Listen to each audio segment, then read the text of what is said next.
కర్నూలులో ఇటీవల జరిగిన బస్సు ప్రమాదం నేపథ్యంలో రాష్ట్ర రవాణా శాఖ అప్రమత్తమైంది. రవాణా శాఖ కమిషనర్ ఆదేశాల మేరకు రాష్ట్ర వ్యాప్తంగా అన్ని ప్రాంతాల్లో ప్రైవేట్ ట్రావెల్స్ బస్సులపై అధికారులు ప్రత్యేక డ్రైవ్ నిర్వహించారు. ఈ తనిఖీల్లో నిబంధనలు ఉల్లంఘించిన 289 ప్రైవేటు బస్సులపై కేసులు నమోదు చేశారు.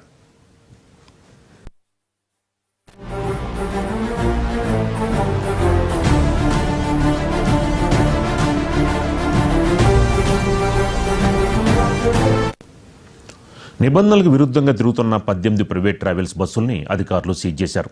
ముఖ్యంగా ఫైర్ పరికరాలు లేని 103 బస్సులు, అత్యవసర ద్వారం లేని 13 బస్సులు, సరైన ధ్రువపత్రాలు లేని బస్సులపై కేసులు నమోదు చేశారు.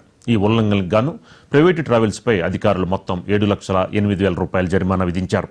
అత్యధికంగా ఏలూరులో 55 కేసులు నమోదు కాగా తూర్పుగోదావరి జిల్లాలో 17 కేసులు నమోదయ్యాయి. భద్రతా ప్రమాణాలని పాటించిన బస్సులపై ఈ తనిఖీలు కొనసాగనున్నాయి.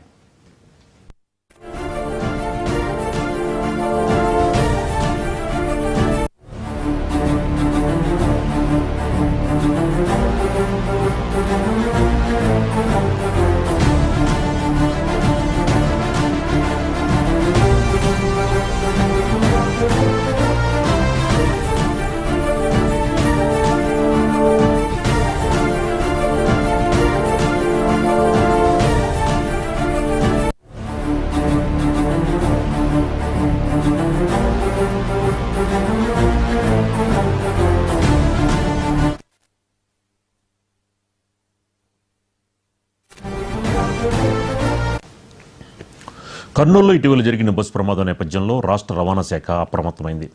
రవాణా శాఖ కమిషనర్ ఆదేశాల మేరకు రాష్ట్ర వ్యాప్తంగా అన్ని ప్రాంతాల్లో ప్రైవేట్ ట్రావెల్స్ బస్సులపై అధికారులు ప్రత్యేక డ్రైవ్ నిర్వహించారు. ఈ తనిఖీల్లో నిబంధనలు ఉల్లంఘించిన 289 ప్రైవేట్ బస్సులపై కేసులు నమోదు చేశారు.